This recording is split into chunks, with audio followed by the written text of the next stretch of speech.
Hi there, I'm Christine with What's Up Cupcake Whimsical Crafts, and welcome to my channel. Today we are going to be talking about all things cottagecore. So we'll be looking at plushies and other items that you could bring to your next cottagecore themed market, or that you want to bring to your crochet business for a cottagecore aesthetic. So let's go ahead and jump in.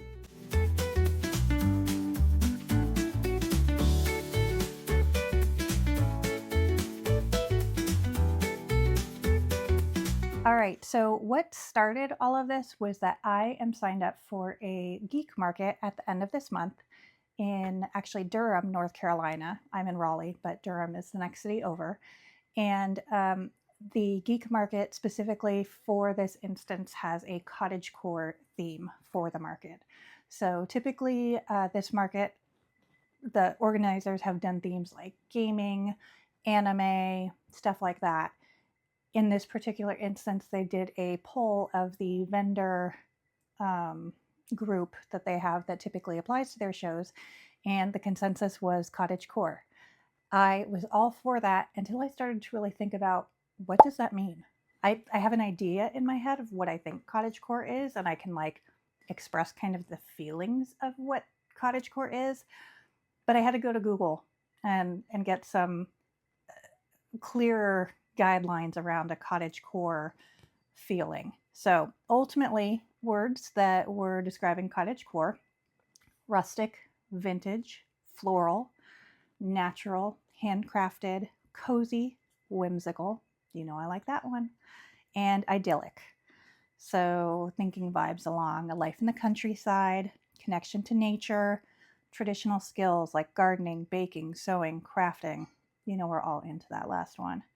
Cozy and whimsical, comfort, warmth, a touch of fantasy or playfulness, earthy tones, and forest feelings. So we've got our bouquet of crocheted flowers to kick us off. So we're going to talk about a bunch of different plushies and other items that I think would fit within a cottagecore theme. That being said, these flowers are various flower designs from Junebug and James. So we have the sunflower, the daffodil, the peony, the daisy. Honestly, any of her flowers would be perfect for a cottagecore market. I do use a wooden dowel within them. I've shared that in a previous video, but I get my dowels in like a 10-pack or 12-pack from the local hardware store. So definitely check what they have there. I have looked on Amazon and other similar places, but they didn't really have, honestly, a good price for them to already be cut into a usable size.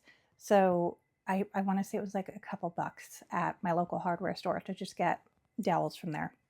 You can probably use other materials like wire, but the dowel felt kind of the safest in terms of things poking out. And I believe this is the peony pattern, and it's not even the like full peony. She has the like level 1 peony, and then the next, and this is just the level 1. The level 2 would be even bigger, but for this one I sell this at 20.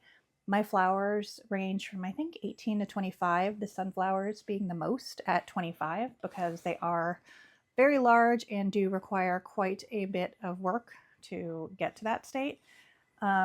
But yeah, I think having a bucket of flowers at your market booth is such an inviting way to welcome people in, especially when you have this cottagecore theme. So I definitely plan on having this at my cottagecore market. I just got this bucket at Michael's, but I'm sure, again, you could find it in other locations. We're going to keep it in frame because I think it's just really nice, again, going with the overall mood that we're going for. So let's talk about some of the other items that I thought would be perfect for a cottagecore themed market make, or for your shop, or just fun patterns in general that fulfill all of those items from that list. We have this butterfly from Crochet Zaddy. I think just a fun, whimsical, sweet pattern. This pattern is super easy to make. I got it through his Patreon, that you can buy it directly in his shop. That's where you ultimately go to purchase when you're in his Patreon. You just get the discount for it. But he puts out some great patterns, and I really can't recommend his Patreon enough because he really is very prolific in the patterns that he churns out. So yeah, this butterfly alongside these flowers as just a sweet garden type atmosphere. And then of course a little snail. I've been wanting to make a snail forever, and I have several different snail patterns, but this little snail buddy with its backpack, I think it's really going to draw people in. And I did my silver leaf hand painted eyes on it. They're just really pretty and kind of ties together the colors. You could do so many color variations with this. Apologies if you've been here before, you know my computer likes to sing to me when I haven't sat at it long enough. So it's letting me know. Then of course, a bumblebee. This chunky little bumblebee.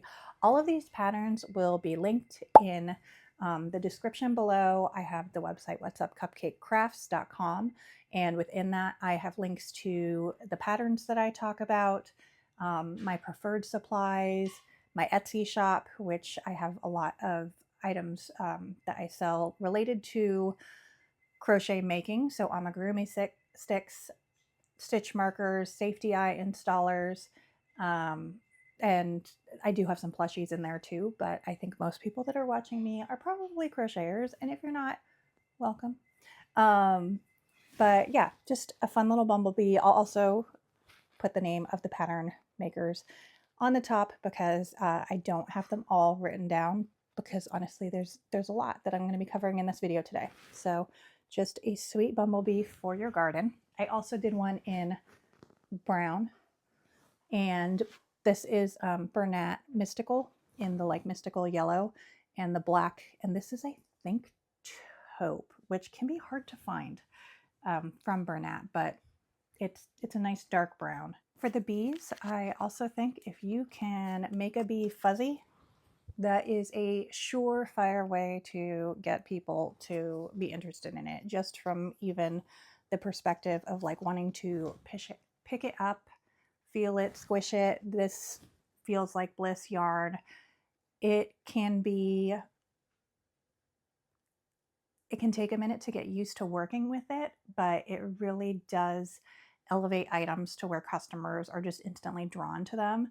And if I have two of the same item in my shop and one is fuzzy and one is not, the fuzzy one is the first to go. So definitely recommend anything feels like bliss. I'm going to for sure be making more things in feels like bliss. Some chickens. This chicken, I know that chickens are kind of a mixed item for people at their booths, and they are pretty saturated at markets with crocheters. Between chickens and loaf cats, it's probably something you can find at almost every crocheter's booth, but these are still my number one selling item. So I use Bernat blanket, and I try to get the yarn that has just a little bit more like of a natural look to it in many cases, but also just has some like texture almost in the look of it to make it feel like more realistic in terms of chicken colors. Obviously, this does not look like a chicken beyond a cute little one. I also put poly pellets in it, so it is weighted and just sits with a little bit more heft. I saw them at $12. I batch make them, and they're just a great item for me. So I think that they're perfect for that gardening, farm, back to the earth kind of feel of cottagecore. So I couldn't leave those out for that reason. For the chickens, we of course can't forget the ultimate in cozy games, especially for a geek market, but we have a little Stardew Valley blue chicken. So if you are going to a geek market, I definitely recommend doing a blue chicken with the purple top. It brings comments from Stardew Valley fans every time. And this is another one of my big sellers. It honestly can often top the chicken in terms of popularity, but the little chicken egg. And I just tie them together with my price tag to kind of keep them connected. But people love these little chicks and eggs, and it doesn't matter if it's Easter or just a regular market, people are drawn into those items. Okay, we're still exploring the garden, but these little flower babies I think are just very sweet little easy makes. This pattern is by Stitches by Patty, and there's a few different flower faces that you can choose from, and they're really a nice, like, fairly quick make, and just like snuggly. I debuted these at my Mother's Day market, and they got a lot of attention. Again, I think if you had a basket of them lined up, it just would really kind of lure people into your booth as being a cozy, homey kind of inviting feel. I sell these for $12 each, and they do consistently well. And then also a little bit more on the flower front, we have some Minnie's Crochet Friends potted flowers.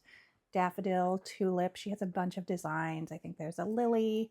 Again, just having a really beautiful spread of items that could look really nice on display in a home or are just very comforting. Could be a very nice addition to a cottagecore setup. When you're wandering through your garden, maybe you have a cozy little cat following you around. This splooting cat from Avalon Crochets will definitely have a presence at my Cottagecore market table. I hope to have several of these because I think that for me personally, there is nothing more cozy than hanging out at home with a book and a cat by me. So definitely think, again, things that kind of make you think of comfort and staying in are great for a cottagecore feel. As we leave the garden, maybe we stumble upon some little apples. So, of course, Junimos, again, going back to Stardew Valley as the cozy game, having some little apple Junimo characters. These are, again, always a hit at my geek markets. I think that red and I'm trying to decide if pink and green between those, but red, pink, and green are pretty solid colors. But you can look up all the colors that Junimos come in to provide a little guidance as to what colors you should make. But they all do generally well at geek markets, but the most popular ones I would say are probably the red and the green. And last for the garden is we have this little bear from Nook's Hooks, that little teddy bear in a bee costume, and it leads us out of the garden more towards the farm. And I don't know about you, but on my farm, I would definitely have some cute little mini pigs, because if you know from my Japan vlog recap, I am now officially obsessed and want to own a mini pig. Alas, I don't think that my cats or dog would very much appreciate that. So I'm just going to have to enjoy this plushie made from the pattern by All From Jade in order to get my mini pig fix. But it's got its weighted pellets, and it's ready to sit down and look sweet and snuggle. I like to have items in all sizes at my booth so that it can kind of hit the different price points, because not everyone is looking for a big plushie. And sometimes, especially when it's more of an impulse buy, like a crochet plushie, you need some of the smaller pieces to really make it make more sense for someone to be willing to purchase an item. So in that case, I have this adorable little cow, and I'm hoping to have a couple more of these for my next market. They're so cute, and I used Premier Parfait for this. There's also a little Highland cow. There's a cow design where the spots are just in different locations, also where the cow is more sitting with its paws down, so, or hooves down, so you can pick from that when you're choosing which variety you want to go forward with. But it was pretty easy make, and this could be a nice low dollar item, probably $14, $13. But yeah, I mean, it's a good size for a small piece, and it's just really cute, and it sits on its own. And of course, there might be some pumpkins strewn about, especially with spooky season and the fall coming up. I think anything Jellycat right now is just such a hit. So this little pumpkin is, I believe, a free pattern. Again, it will be linked in my details below in the description, so you can check that out. It comes together pretty quickly, and I did this one in Elise Voluto, so it's super soft and just a nice item that would sit perfectly on a tabletop or shelf. And on the Jellycat theme, we have a little strawberry. So I did this one in a really muted pink color because, again, going with kind of the soft pastels and muted colors for a cottagecore atmosphere.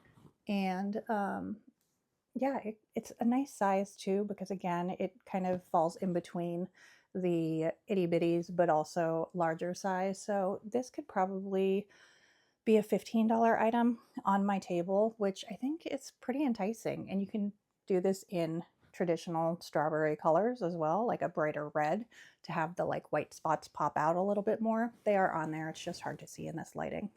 And then, of course, again, another bear, this one with a strawberry outfit. So this is another Nooks Hooks pattern, and she has a base pattern and then all of the different mods. So there's a blueberry mod and another fruit. I can't recall what it was, but then, of course, the strawberry. So I feel like a lot of people just love strawberry themed items. So I'm excited to introduce this guy at my next market. I previously had a bear in a strawberry dress from another mod that she had, and that sold. So I'm hoping this will be loved as well too. Yes, that is my cat again, sounding pitiful. It's what he does. All right, we had to turn on the light because it's starting to get dark here. I'm filming a little later than normal because it was a busy day. I had my first Palm Street Live, which went really well. I am excited to share the details of how I prepared for that and how the live went overall. Honestly, it was really exciting because I've kind of been dragging my feet on doing Palm Street and wasn't sure if it's something I wanted to dive into. But I did my first market and I think it was a big success. So if you're interested in seeing more content like this one or following up with additional content such as that one, going through my market journey, both in person and online, I have an Etsy shop and I make, as I mentioned, far more than just plushies.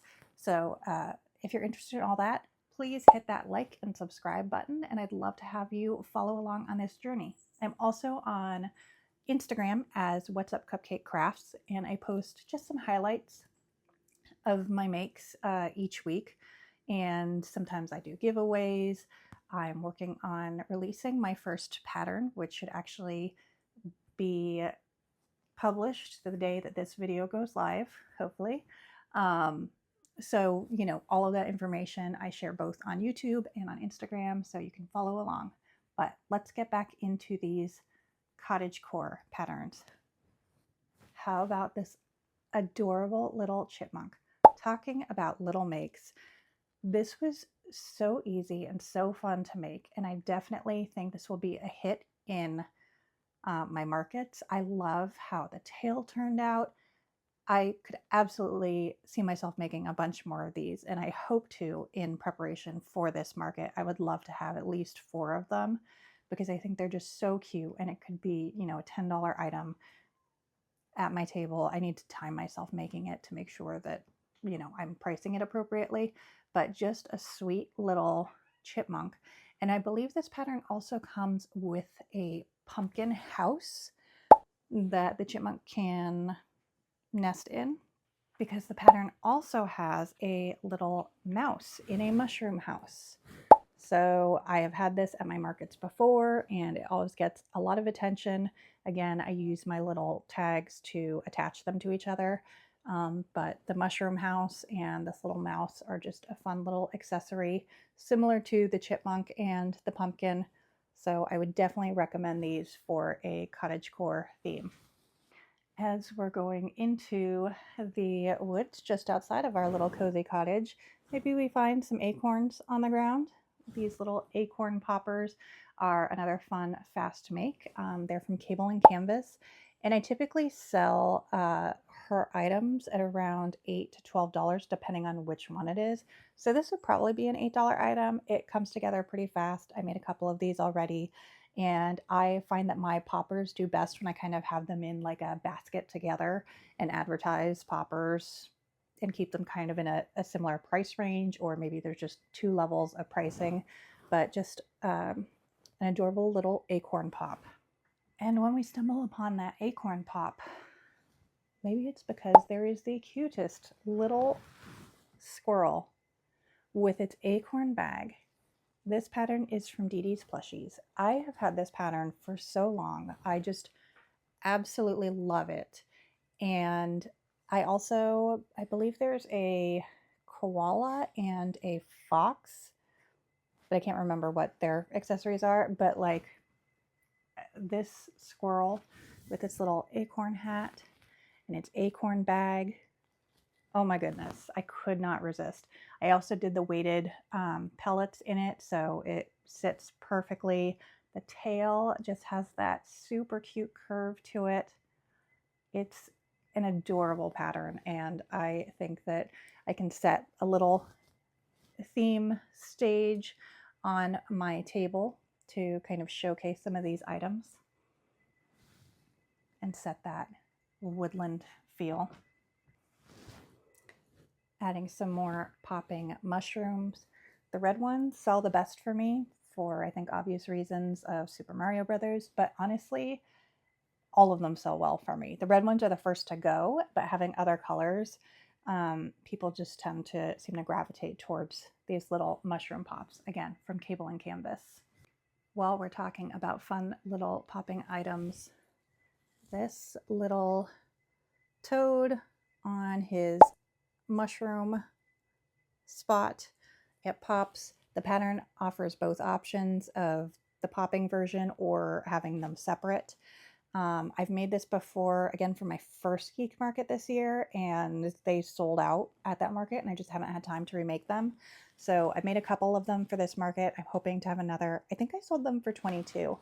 They aren't too strenuous to make, but they do take some time. I used Premier Parfait for the mushroom, the frog, but the base I used Elise Softy Plus. It just has like this little kind of fuzziness to it, and it helps it stand where it would be a little bit harder with the smaller surface area of the base of the mushroom. That being said, I know Granny by Nature Crochet, Janet makes these, and she uses like the scrubby yarn, and it just has a little bit more texture to it for the grass. So you could definitely play around with different options for that grass base. And I think that the grass is pretty necessary, again, so that it stands out properly, but it also kind of just completes the whole feel of this adorable little set.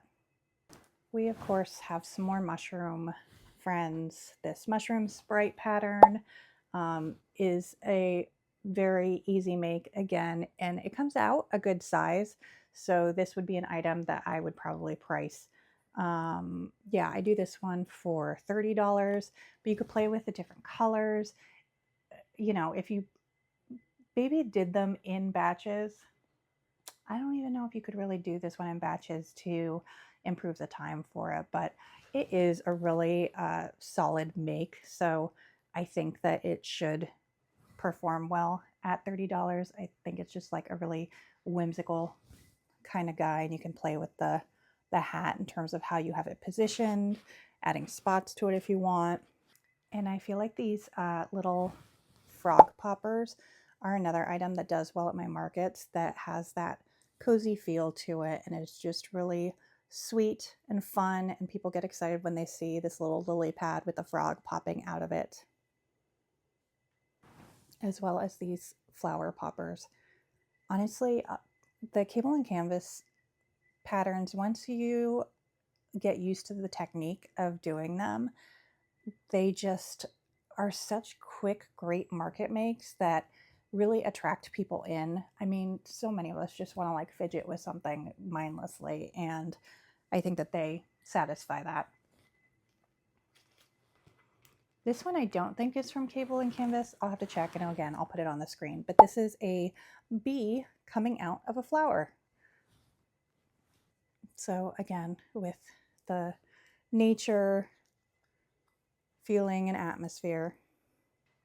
Maybe on the perimeter of the woods, you have some Highland cows. I typically have these in orange, but the white ones always grab people's attention too. And I really just use like a cream color. This is Bernat blanket yarn, so it comes out a little larger, and it's just very snuggly and it sits so nicely. People really gravitate towards these Highland cows.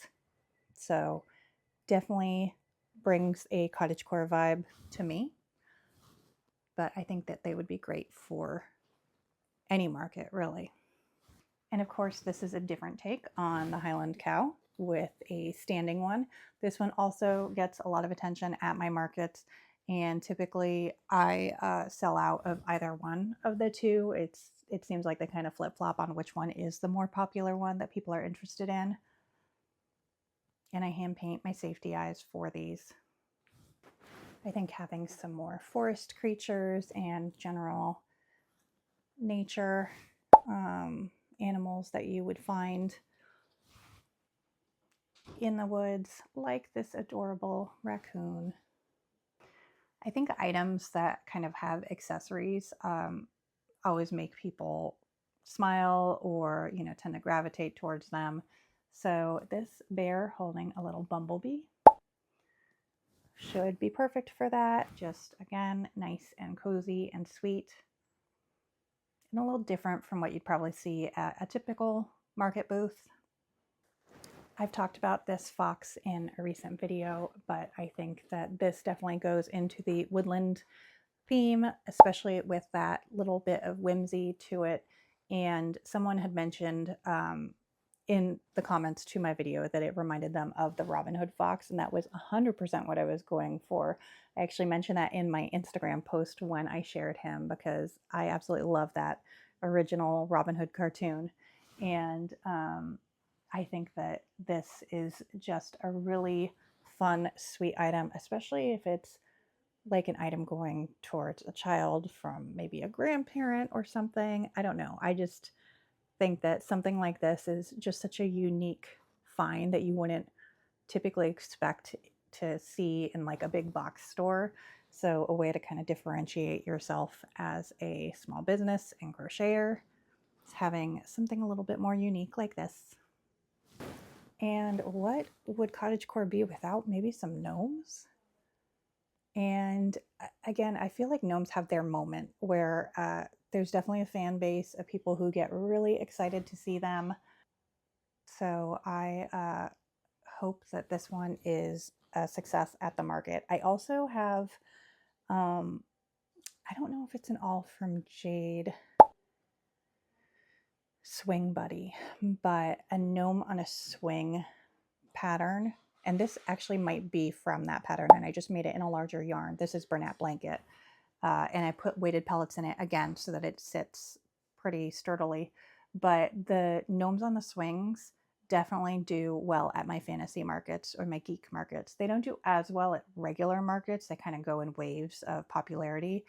But this definitely is an item that people get excited about, especially when I'm in like a geek market atmosphere.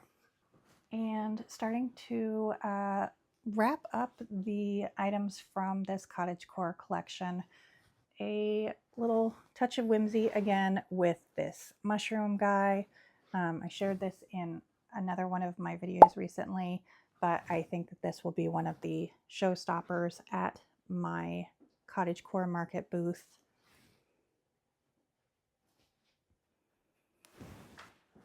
And I try to have a basket of some like plush pillows as well. Rainbows. I don't have any in colors that I would consider more cottagecore, but again, kind of those muted pastel tones, maybe even more of like a bohemian kind of vibe. But also this bloom pillow, I think having some of these in some different colors. I've had them before as well, and typically sell one at every couple of markets.